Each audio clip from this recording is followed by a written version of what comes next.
Hi, this is Ryan Thomas with East West, here with the next video in our Scoring with Opus series, and I'm so excited about this one because I'm a huge horror movie buff myself.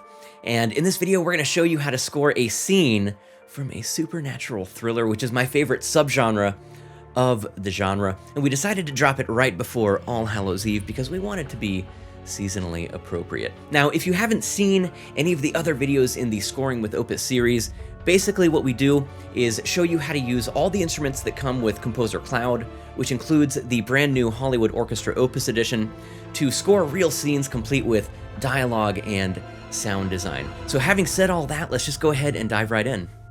Now, I think you have to be really careful when you are scoring a horror film, especially one in this subgenre, because it's very easy to cross that line between what is musically appropriate and what's just campy. So you'll notice that in some of the better representatives of this genre, the soundtracks tend to be quite minimalistic. They're going to be a little bit more texture-based, and the orchestral elements that you hear will be used in more non-traditional ways. And that style of writing is going to present some challenges. Number one, the sounds that you choose have to be perfect. You're not going to be able to layer them with anything to hide the fact that, maybe this isn't the best sound for this particular moment. And number two, the mix has to be on point, again, because any imperfections in the mix are going to be very obvious because you have so few elements. And then number three, of course, the composition itself has to be really carefully constructed. So let's go ahead and check out the intro to this and then break everything down.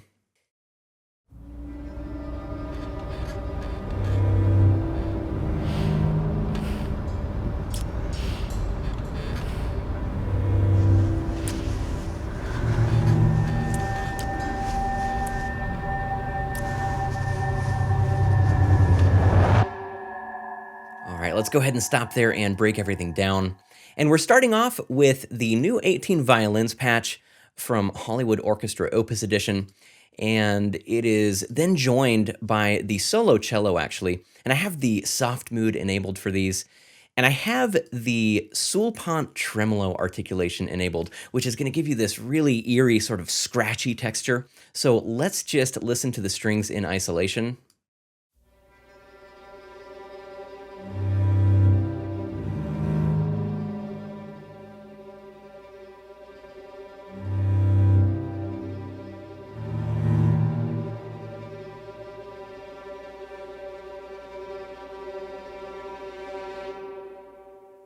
So everything about this writing is just supposed to be mildly unsettling. You don't want any really strong emotions, not yet.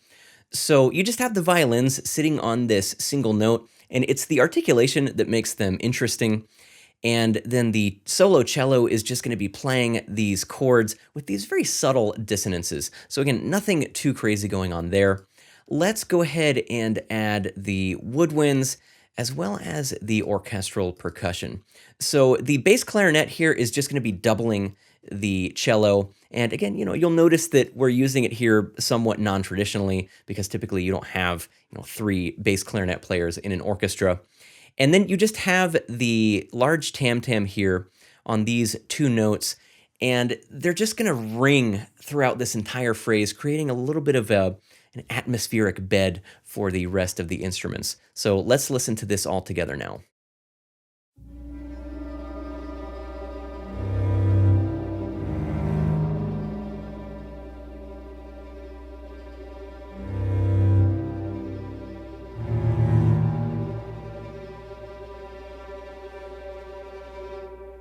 So again, that gong there is just going to create a very subtle atmosphere for everything else, and the bass clarinet is just going to add a little bit more of a darker texture to that cello line.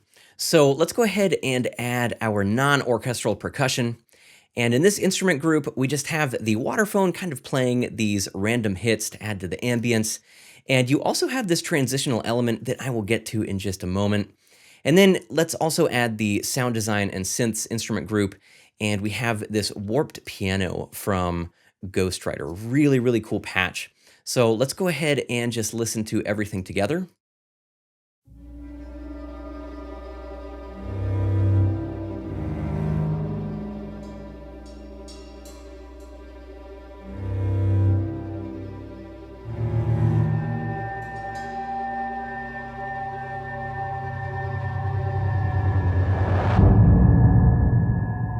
So that's actually all there is to the intro composition-wise, but there is one more element that we need to cover. And you may have noticed this sort of ripping effect that's transitioning into the next section. I'll let you hear that in isolation. And that was actually created using some layered percussion from Storm Drums 2 and 3, and this is what the original hit actually sounded like. So from there, I just bounced it in place, and that's going to create an audio file within Logic Pro that we can then manipulate. You just select the audio file, go down to Functions, and select Reverse, and now we have a reversed hit.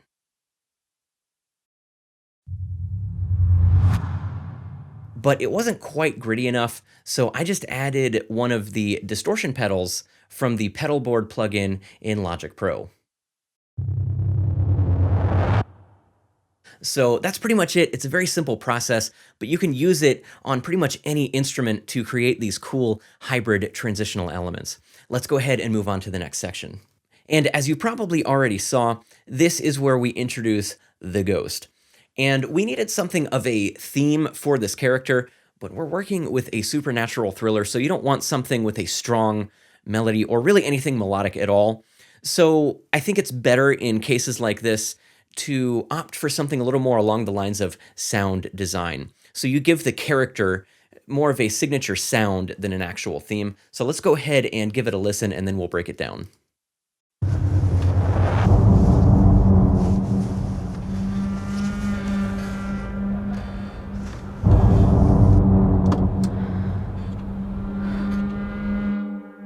All right, let's go ahead and stop it there.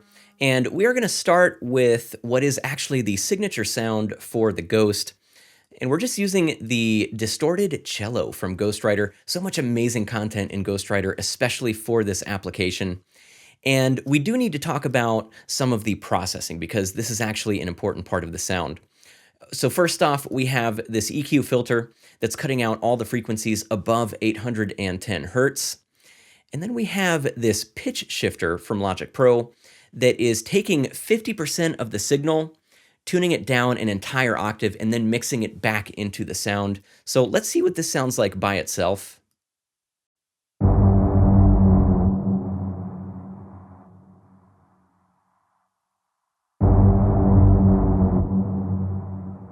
Such a cool sound.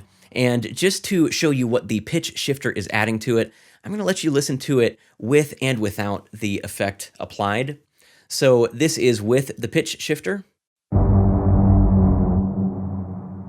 And then this is without. So not quite the same effect. All right, let's go ahead and move on to the percussion here. And we just have these filtered Godzilla hits that are going to be adding some punch to the beginning of that distorted cello. So that's just the hit by itself. And then this is the hit with the cello. So again, just adding some punch to that entrance there. All right, now let's go ahead and add the alpenhorn. And the alpenhorn is kind of doing this call and response with the cello. So whereas the distorted cello is doing a bend down, the alpenhorn is going to be doing a bend up. Let's go ahead and give that a listen.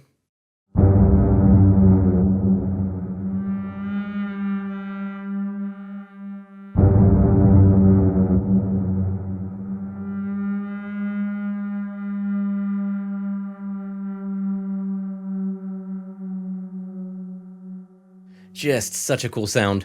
And as you can see, we are using the pitch bend to create this sort of wavering effect in the alpenhorn. Now, I should point out we aren't really doing much in terms of processing to the actual instrument itself. However, we are sending some of the signal to a stereo delay, and you can see all the settings here.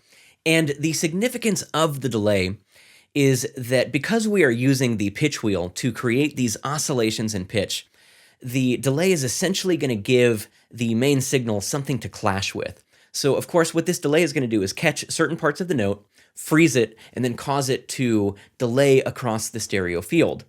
As it's doing that, you have these pitch oscillations in the original signal that are going to be clashing with those reverberations. I'm going to turn off the delay and let you hear what it sounds like without the delay, and you'll hear exactly what I'm talking about.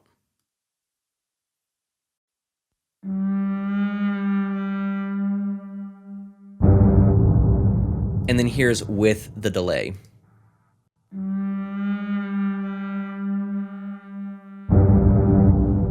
So again, that delay is what's causing that clash in the various tunings of the Alpenhorn, and it gives you that really unsettled feeling that we need for this section. So let's go ahead and move on. And we'll start as this character is exiting the car, and all we needed in this section was just some suspense and some tension building up into the next part.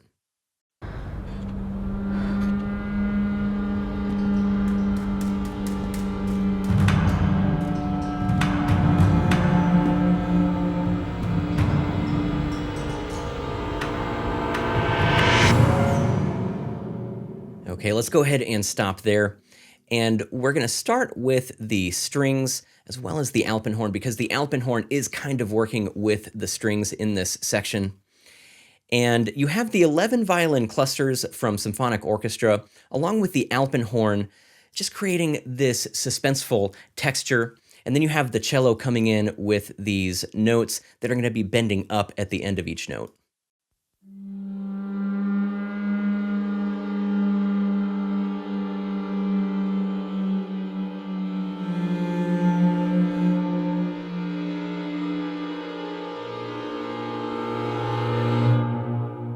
And I should point out that we are also doing a pitch bend in the 11 violin clusters. It's not going to be a super noticeable effect, but you'll definitely be able to feel it as just a little bit of added tension. Now let's go ahead and add the percussion. And there is quite a bit going on here. You've just got these random hits in the puili sticks, as well as the Chinese lion drum hits, and you've got some textures going on in the waterphone. So let's hear how all this sounds together.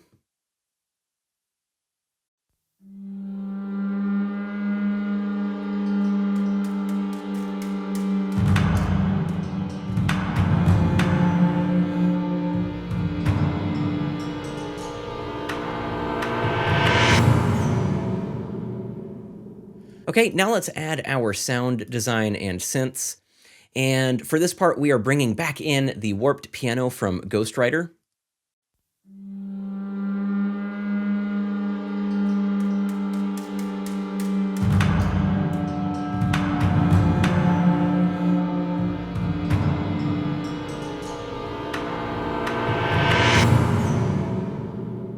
Okay, and then the last thing that we need to cover is this reverse gong hit. And I already showed you how to create those reversed hits. We didn't do this any differently, and there are no added effects. So this is truly just a reversed gong hit from the gongs actually in Storm Drum 2. And it sounds like this by itself.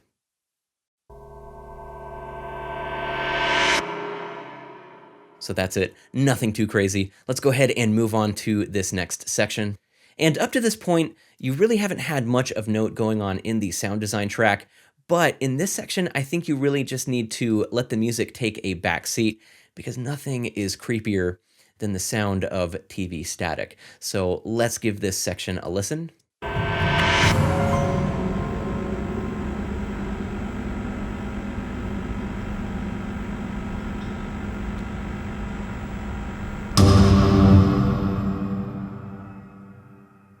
And I think this is a great illustration of how sometimes what you don't write is just as important as what you do write. So we have the music pulling back for one of two reasons.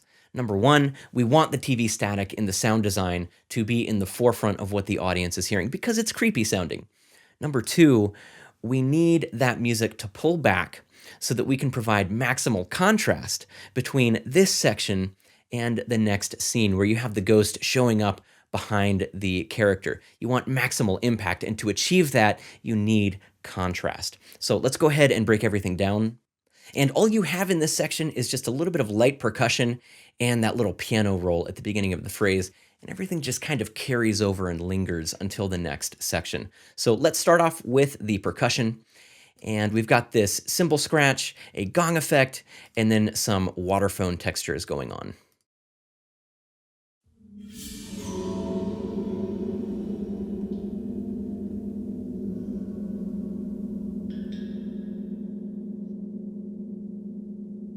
Nothing too crazy going on there. And then you have this piano part. And I deliberated about this part for way too long because it does straddle the fence between what's appropriate and what's kind of cheesy. It's a little bit of a throwback, I think, to the horror soundtracks of the 90s and the maybe early to mid 2000s. I decided to just throw it in there anyway because sometimes it's nice to have a familiar element in a soundtrack. So let's go ahead and give it a listen.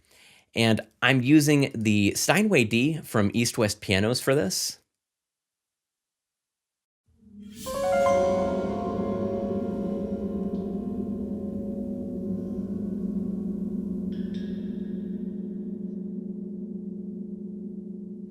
And that's actually all there is to this section, so let's go ahead and check out the next part. And of course, the music needs to be dramatic here because this is supposed to be the scariest part of the scene.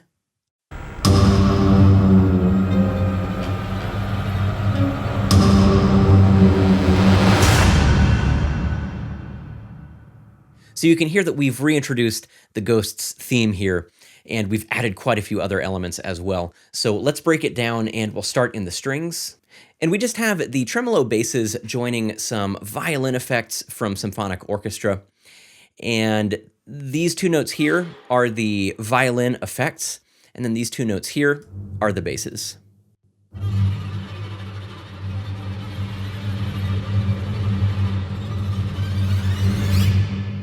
And of course, we timed it so that this effect here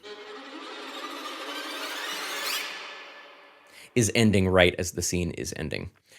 Okay, let's go ahead and move on to the brass. And we just have some brass effects, adding some very bold but also ominous textures. This note here is going to be the FX Hell patch from Symphonic Orchestra. This one is going to be the 6 French horn clusters, and these notes here are going to be the low brass fast crescendos, both of these from Hollywood Brass.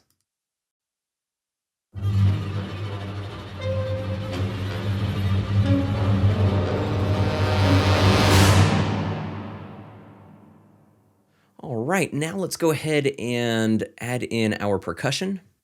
And there's not actually a lot of content here. We just have these Godzilla hits from before, although this time there's no filter. So you get a lot of that high frequency energy from those hits. And we also have this ripping effect from before.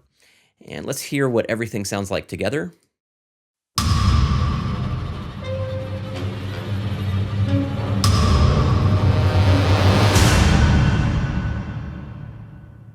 All right, and then finally, let's add in our sound design and synths.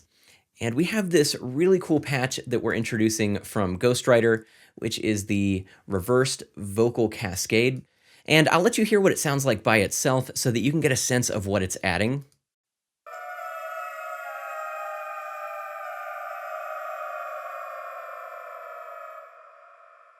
Just kind of this creepy, eerie texture. And now with everything together.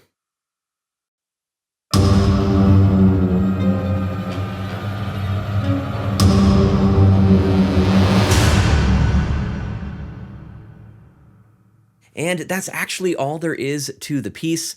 Again, fairly simple, but you don't want to go overboard when you are dealing with these kinds of horror films. Now let's check out the reverb setup as well as my general mic position philosophy, because I know we're going to get some questions about it in the comments.